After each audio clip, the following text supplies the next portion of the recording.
Hola, en este video vamos a continuar con el tema 2 del módulo uno y vamos a continuar con el tema de historia natural de la enfermedad. Este tema está en la misma presentación del módulo uno, es la continuación. Entonces, habiendo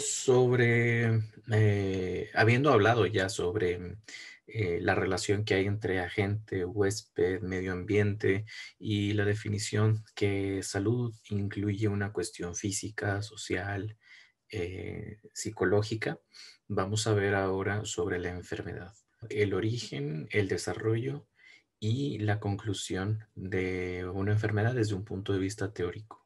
Es decir, ninguna en particular, sino en general de todas las enfermedades.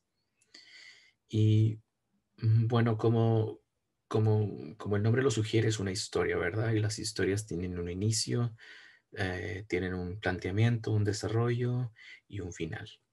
Entonces, con la enfermedad es una manera sistematizada y básica de estudiarlo en una forma práctica.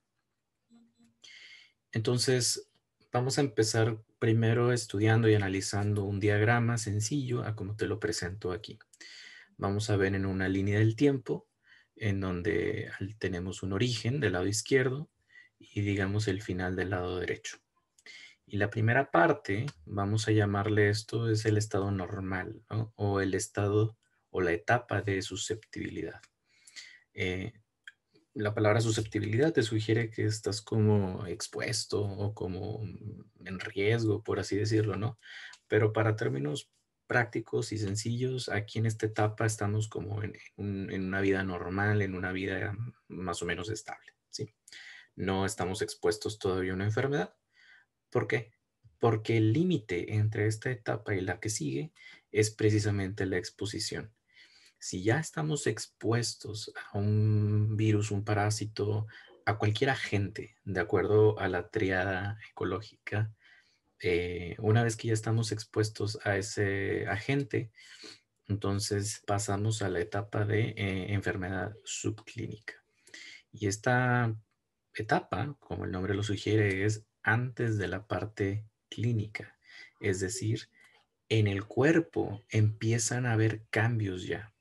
Ya está, vamos a poner el ejemplo de un virus. Puede ser incluso el coronavirus, ahorita que lo estamos hablando.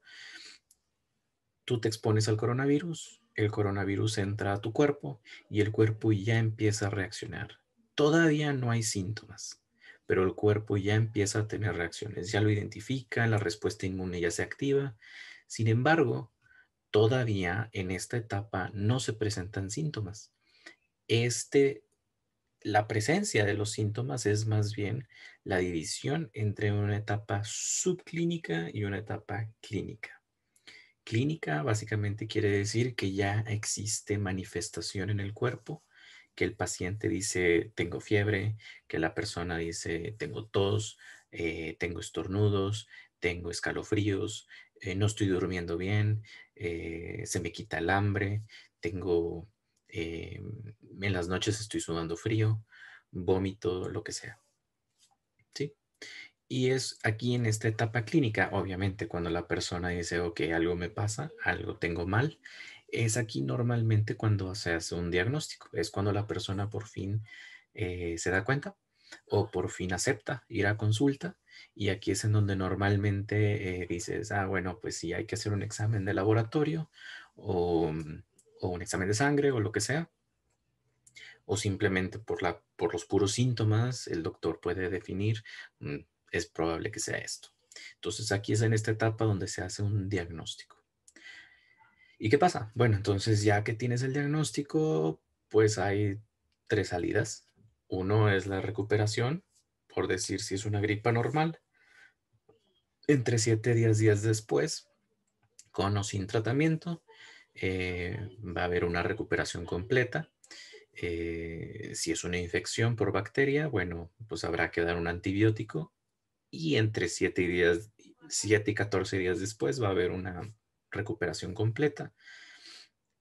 O bien, si estamos hablando de otra cosa, que es a lo mejor algo pues más grave o que es algo más significativo para el cuerpo, pues la resolución va a ser con discapacidad, una discapacidad física o puede ser una discapacidad mental. O bien, si el caso es bastante grave y se enferma, digamos, de una manera progresiva y cada vez más grave, pues bueno, puede ser también la muerte como la resolución de esta historia de acuerdo a la enfermedad en particular. Y toda esta narrativa o toda esta historia básicamente es a lo que le llamamos la historia natural de la enfermedad. Y esto como concepto, como definición, se refiere a la progresión de una enfermedad a través del tiempo. Si recuerdan cuando hablábamos de la tríada ecológica, ponía en el centro el tiempo. Y es que el tiempo por sí solo, o por lo menos hasta ahora, no es considerado uno de los tres factores que predisponen a una enfermedad, pero sí lo que predispone a qué tan lejos va a llegar esa enfermedad. Y entonces, en este modelo de la historia natural de la enfermedad, lo estudiamos a través de la dimensión del tiempo también. Siempre y cuando asumimos que hay una ausencia de tratamiento, o sea, que no hay intervención. Si yo como médico nunca hago nada para atender a este paciente, ¿hasta dónde va a llegar esa enfermedad? Regresamos al ejemplo de la gripa normal, de la gripa estacional. Si yo como médico o si la persona dice, yo nunca voy con el doctor porque el cuerpo se cura solo siempre. Si es una gripa normal, tiene razón. Entre 7 y 10 días, eventualmente el cuerpo lo va a procesar y va a regresar a una etapa de susceptibilidad, a la etapa inicial. Sin embargo, si es una infección por bacteria o si es una infección por parásito o si es cualquier otra cosa, que necesita tratamiento, pues entonces esta va a evolucionar y va a seguir desarrollándose hasta uno de las tres desenlaces de esta historia.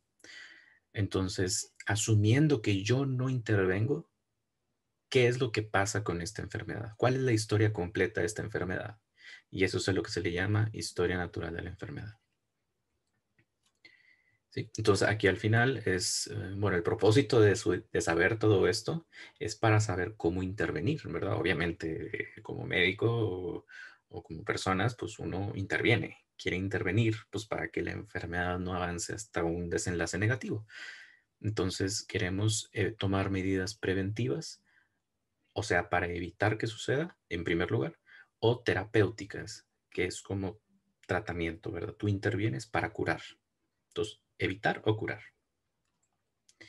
Y este es principalmente el objetivo de saber qué es lo que pasa, cómo funciona. Para poder trabajar con algo, primero hay que saber cómo funciona o cuál es lo normal, para después decir, ah, entonces voy a evitarlo haciendo esto. O si me da, voy a detectarlo de esta manera.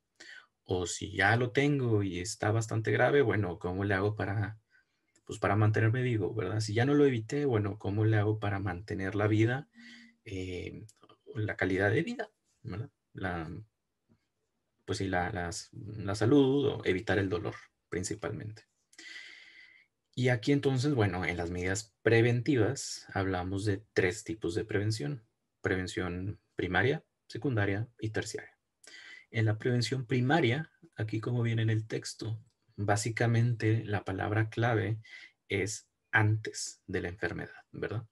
Antes que el efecto o el daño sobre la salud suceda. Ahorita estamos en la primera etapa de susceptibilidad. Es una persona promedio que no está enferma de, vamos a decir, de diabetes o de algún tipo de cáncer. ¿Cómo le hago para mantenerme en ese estado? Seguir sin diabetes, seguir sin cáncer, ¿verdad? La prevención secundaria se da en la etapa subclínica y la clínica. Es decir, ya tengo la enfermedad, pero ahora, ¿cómo le hago para darme cuenta? ¿Cómo le hago para evitar que esto, pues digo, o sea, que avance y sin saber? O sea, el conocimiento es la única manera en la que yo voy a tener para empezar a atenderme o para buscar regresar a una etapa de susceptibilidad, a una etapa pre-exposición, sin que exista un daño. La palabra clave aquí es screening. S secundaria es de screening. Screening es la palabra en inglés que se refiere a detección. Detección a través de pruebas de laboratorio, pruebas de sangre, pruebas de gabinete, es decir, radiografías, ultrasonido, como las embarazadas que le hacen ultrasonido. Es de esta manera es como tú puedes identificarlo a tiempo, antes de que se vuelva algo más grave. Y es entonces en esta etapa en donde tú dices, bueno, pues sí, ya está enfermo, pero hay que hacer cosas antes de que esto se vuelva más grave. Y la prevención terciaria, esto, digamos, ya la enfermedad ya está bien establecida, ya hay signos, ya hay síntomas, ya está diagnosticado, probablemente hasta ya está grave o avanzada la enfermedad. Sin embargo, esto es en el largo plazo, ¿verdad? Es a través del tiempo. ¿Cómo hacerle para minimizar el impacto del daño de esta lesión o de esta enfermedad? Ok, a lo mejor ya le dio una embolia, pues bueno, o sea, ya, pues ya hay daño, ¿verdad? Ya existe un daño físico, también puede ser cognitivo, o sea, mental, el daño, pero bueno, como quiera hay algo que hacer, ¿verdad? O sea, como quiera puedo evitar que tenga dolor, como quiera puedo hacer que a lo mejor con rehabilitación física pueda recuperar algo de la función, ¿verdad? Y el objetivo de la prevención terciaria es rehabilitación, regresar a lo más funcional que se pueda, que sea posible y mantener la calidad de vida. Principalmente es que no haya dolor y que pueda ser funcional todavía, que pueda trabajar, que pueda tener hobbies, buscando la independencia. O sea, que pueda hacer las cosas por sí sola la persona. Y si esto lo juntamos en la línea de tiempo que ya estábamos hablando, vamos a tener esta prevención primaria, secundaria y terciaria como empalmada sobre una línea de tiempo que ya habíamos platicado, ¿verdad? Entonces, en la etapa de susceptibilidad, que es cuando estás normal o promedio, funcional, digamos, lo que has hecho siempre, estamos hablando de un periodo prepatogénico. Patogénico o patogenia se refiere a la enfermedad. Entonces, es antes de la enfermedad. Una vez que ya hay exposición, desde ese momento ya estamos hablando de un periodo patogénico, que es porque incluso si no tienes signos o síntomas, ya existe esa exposición, ya existe ese cambio en el cuerpo que eventualmente, si no hay intervención, va a llegar hasta el punto de manifestarse completamente la enfermedad y pues bueno, todo esto está englobado en el periodo patogénico.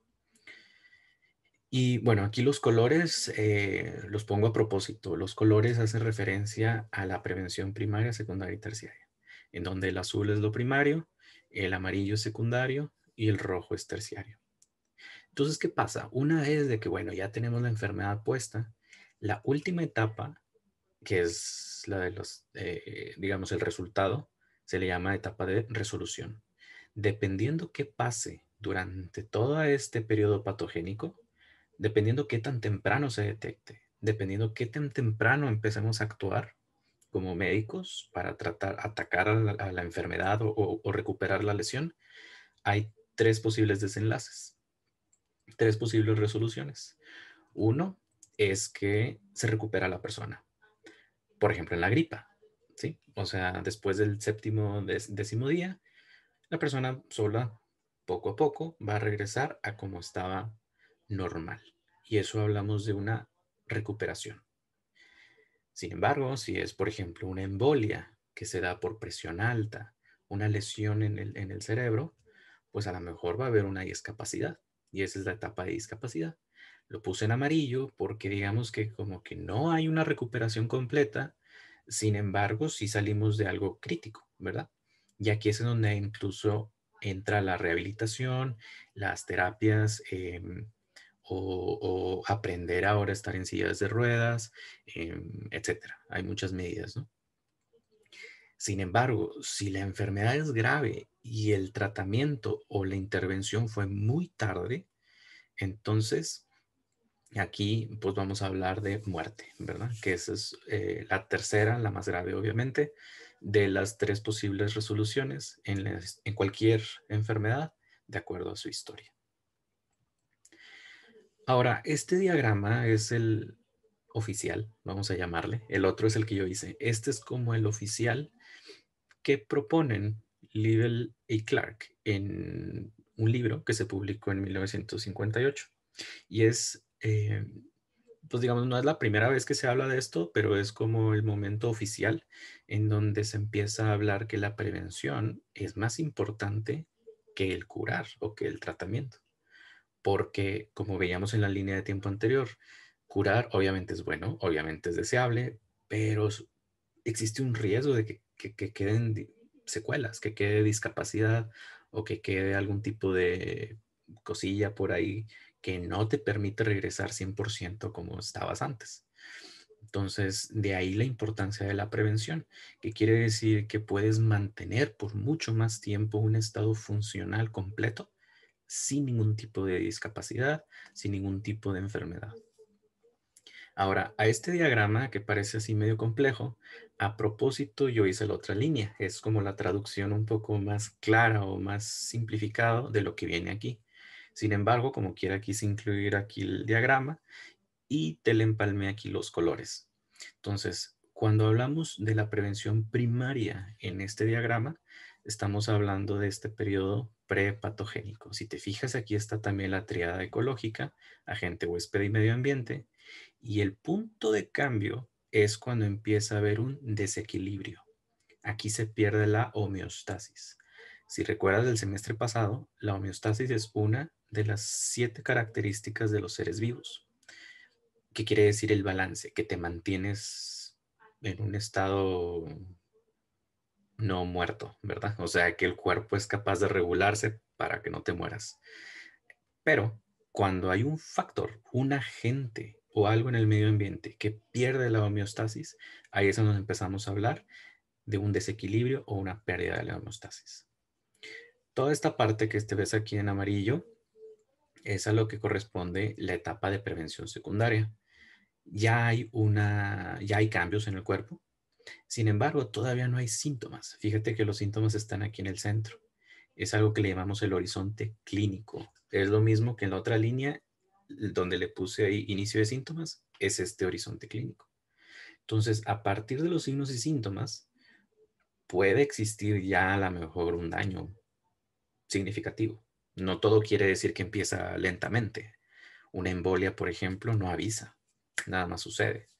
Entonces, ¿cómo le hago para evitar tener una embolia? Con exámenes, detecciones, check-ups anuales o de acuerdo a lo que decíamos en el bloque anterior, de acuerdo al género, de acuerdo a la edad, de acuerdo a la profesión, de acuerdo a la genética, factores de familia. Todas esas cosas nos van a ir sugiriendo de, oye, puede que esta persona le dé una embolia. Hay que revisar que no tenga presión alta, que no tenga el azúcar alto, que no tenga algún antecedente de golpes, por decir, ¿verdad? Entonces, son esas las claves. Conocer esas cosas son las claves que nos dan a nosotros como médicos, pero también empoderar al paciente, empoderar a la persona que diga, ah, oye, en mi familia existe esto, o en mi vida, en mi historia personal, existe esta cosa que me pasó antes. Entonces tengo que tener atención y cuidado de que esta otra cosa, pues no se vaya a desarrollar. Y acá en la tercera parte, en lo rojo, que dice convalecencia, esta es la etapa de, bueno, aquí es donde cruzamos a la etapa de resolución. Este huequito que se ve es, eh, es a propósito, según el diseño de la gráfica, aunque no se entiende mucho, yo le puse una flecha, pero aquí es donde cruzamos a la etapa de resolución para las 3 posibles desenlaces, que es la recuperación, la discapacidad o la invalidez, o bien si es muy grave, si esto se vuelve algo crónico, es decir, que nunca se quita y que empeora y luego se vuelve grave, pues lleva a la resolución definitiva negativa, que es la muerte. Prevención primaria. Ejemplos. ¿Qué cosa? Bueno, si estamos partiendo del hecho que la prevención primaria es para evitar ese desequilibrio, esa pérdida de la homeostasis, entonces son cuestiones que tienen que ver para seguir prolongando un estado de salud. Aquí se incluye el ejercicio físico, se incluye la nutrición, La educación. La educación, que es, por ejemplo, lo que es el propósito de este curso, es cómo educar o cómo transmitir este conocimiento para que la gente pueda empezar a tomar decisiones propias. Aquí otro bloque importante es la vacunación. La vacunación de personas, pero también de otros seres vivos, ¿verdad? De otros organismos. Tú tienes un perrito, un gatito, bueno, pues hay que también darle sus vacunas, hay que desparasitarlo, hay que tener cierto tipo de atención para que tanto la mascota no se vaya a enfermar, pero también como para que los otros organismos que coexisten con ese animalito, pues tampoco se enfermen, ¿verdad? Es parejo. La educación sexual, el uso de, bueno, para empezar la educación por sí sola, educación sexual, pero también el cómo utilizar un preservativo, un condón. El uso mismo del condón se toma como una prevención primaria, es evitar el contacto con una enfermedad de transmisión sexual y así como en la ingesta de drogas, de sustancias, como el tabaco, el alcohol, pues bueno, también es parte de lo que engloba la prevención primaria. Esto también se le puede llamar que es una auténtica prevención porque estás realmente previniendo la enfermedad. Aquí está lo mismo, pero en texto. Incluye palabras claves, inmunización, quiere decir vacunación, y legislación, que son las leyes. Por ejemplo, que el país en donde vives, que si dice, bueno, o el estado es, bueno, oye, no puedes estar fumando en restaurantes porque, mira, le puedes hacer daño a otra gente. Eh, Tienes que usar el cinturón de seguridad porque pues, si chocas puede ser bastante grave. Em, los condones son gratis, no necesitas a fuerza tener que comprarlo, sino todas estas cosas son parte de las leyes de la sociedad determinada en donde vivas, ¿verdad? Y la educación como tal, qué comer, cuánto comer, cómo comer. Parte de la legalización, por ejemplo, que acaba de suceder en México, también es el etiquetado de los alimentos. Bueno, el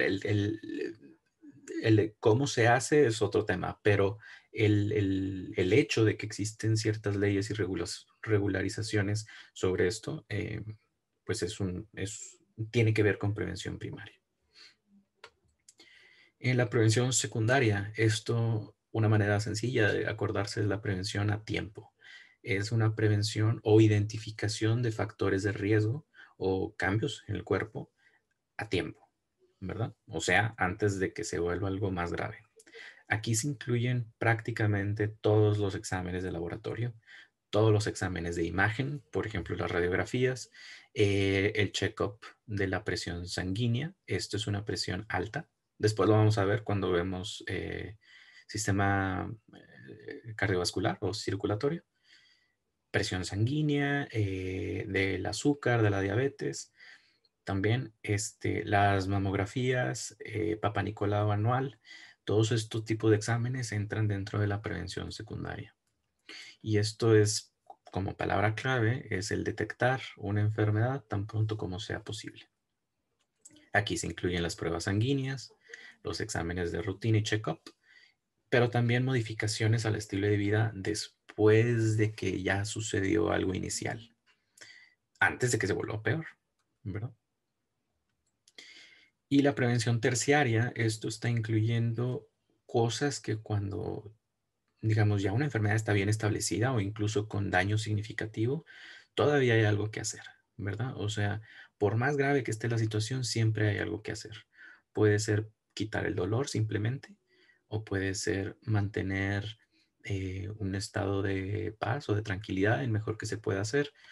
Aquí incluye también la terapia, digamos, psicológica, psiquiátrica, medicamentos para evitar el dolor, la rehabilitación física, cirugías para eh, quitar un problema significativo o para mejorar un estado de salud.